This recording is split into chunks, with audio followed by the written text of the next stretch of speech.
Elon Musk is working on a spacecraft that might revolutionize space travel. The Starship, as it'll be called, will be a totally reusable transportation system capable of transporting up to 100 people to Mars. Here's what we know about the Starship's interior design. So, what's Elon Musk's goal? Elon Musk's private spaceflight business, SpaceX, was founded with the idea of making life multiplanetary. He claims that relocating people to other worlds, such as Mars, may save civilization in the event of a calamity on Earth, such as a massive asteroid collision. The SpaceX founder has frequently expressed his desire to develop settlements on Mars. Settlements, he argues, would require a significant number of people to become self-sustaining. To make that fantasy a reality, it'll require a suitable vehicle, such as the Starship, which is a rocket and spaceship combo capable of transporting more than 100 people to Mars at a time. The technology is built to be completely and quickly reusable. Because the main hardware pieces are totally reusable,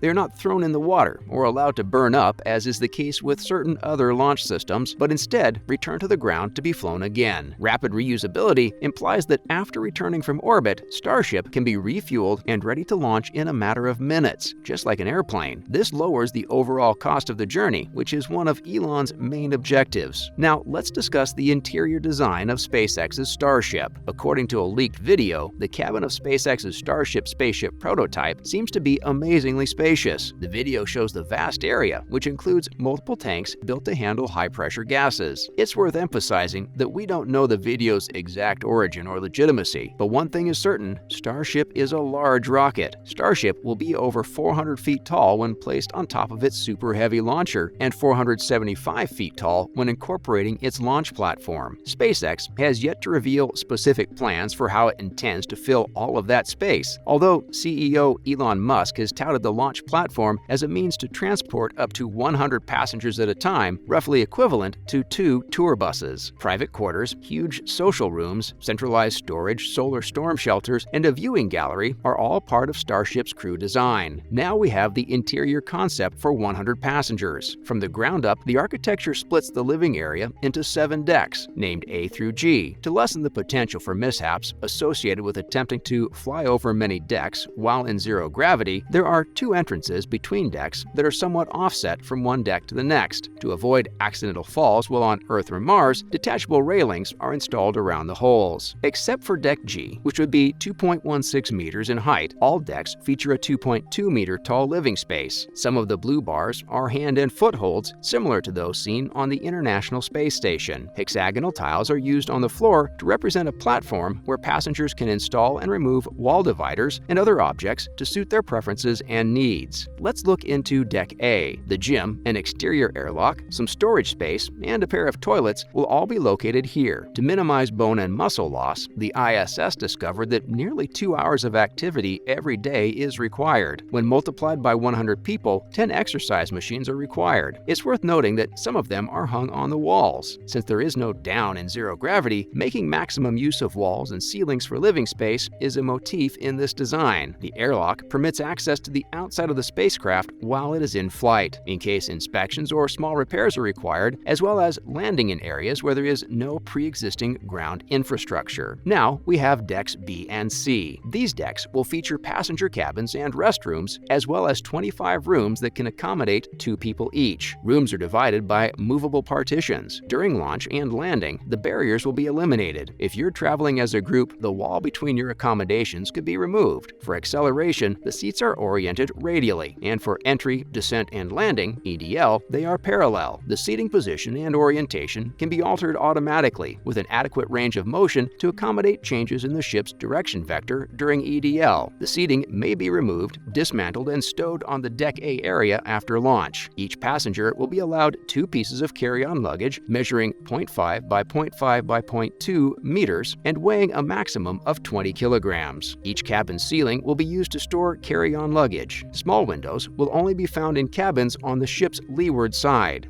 Passengers will be sleeping on the walls in basic sleeping bags, similar to those used on the International Space Station to make access and departure easier while one or the other is sleeping. Passengers will sleep in 2 shifts in order to maximize the amount of space available per person on non-cabin decks when they are awake. Next, Deck D. This will be a single toilet solar storm shelter. Passengers' checked luggage is housed in a 0.7-meter thick layer on the shelter's exterior. Each traveler will be allowed 1 meter cubed of checked baggage, divided into numerous pieces and weighing a maximum of 250 kilos. A 12.5-centimeter layer of water is stored in removable plastic containers in the interior of the storm shelter. During the flight, water can be withdrawn and utilized for cooking, then restored after processing. Like the ISS, the ship will contain a closed-cycle water filtration system. Food will be available in some of the internal storage levels. During a solar storm, all 100 passengers will be required to gather in this space, and the shelter's location will offer extra protection for the cabin spaces. Now we have Deck E. This is the kitchen and pantry section, which will include a self-service food area. To avoid hoarding and other potential societal issues, the crew will pack the food storage and dispensing systems before each meal. Since tables don't operate in zero gravity, many vertical posts are present in this area, enabling users to temporarily connect objects they're holding to a permanent point. Let's take a look at decks F and G. These decks will house the lounge rooms, which will have detachable walls that can be utilized to customize the arrangement to suit passenger preferences. There are a few bathrooms on Deck F as well. In these areas, large television monitors will be accessible for communal movie screenings and other activities. Everyone is also expected to have their own laptop computer. The big window on the ship's leeward side will provide a view from both decks. Next, the Inspiration 4 journey. Isaacman's planned mission, Inspiration 4, was set to launch as early as September 15, 2021 to collect data for future space missions, including Elon Musk's proposal to transport citizens to Mars. The crew was supposed to spend 3 days orbiting Earth at a greater altitude than the International Space Station, taking in the sights and doing science experiments. Dr. Haley Arsenault, Air Force vet and engineer Chris Simbrowski, and scientist and analog astronaut Dr. Cian Proctor were given the other 3 Crew Dragon seats by Isaacman. Now we have the cupola. Before this voyage, SpaceX had carried professional astronauts to the space station 3 times for NASA, but none of those vehicles had a cupola. Because the astronauts need to ascend inside the orbiting laboratory, the capsule's noses required docking to the ISS. Because the Inspiration 4 crew wouldn't be latching onto anything, SpaceX swapped out the docking system with a window where passengers might stand. The dome is designed to provide passengers with breathtaking views of the Earth, and the toilet is conveniently located nearby. Next, let's talk about the glass dome toilet. Although there isn't much privacy, you do have a privacy curtain that runs over the top of the spaceship, allowing you to isolate yourself from the rest of the crew, and this is also where the glass cupola is located. So when people do have to use the restroom, they'll have a spectacular view. According to Jared Isaacman, a millionaire entrepreneur and jet pilot who acquired 4 seats on SpaceX's spacecraft for a civilian voyage to space, passengers were able to stare out the windows while using the restroom. The journey was the first orbital space voyage without any professional astronauts. It also had the world's first 360-degree view toilet. Inspiration 4, SpaceX's first civilian crew, experienced what might be the finest bathroom sites in human history. Because the architecture of SpaceX's Crew Dragon spaceship is cloaked in proprietary information, it's unclear how the bathroom facilities operated. So what was the purpose of Inspiration 4? Isaacman was collaborating with St. Jude Children's Research Hospital on the Inspiration 4 mission to organize scientific studies for the crew to undertake while in orbit. To assist in obtaining data about how spaceflight affects the human body, the 4 crew members plan to draw blood, take skin samples, and run cognitive tests on each other. This experimental journey was critical in determining how SpaceX might improve the Starship's interior design for future space travel to make the trip as comfortable as possible for its passengers. Even going to the bathroom in space requires astronauts to undergo training, but SpaceX intends to change that. Thanks for sticking around till the end of the video. If you enjoyed our content, please smash the like button, share, and subscribe to our channel for more videos just like this.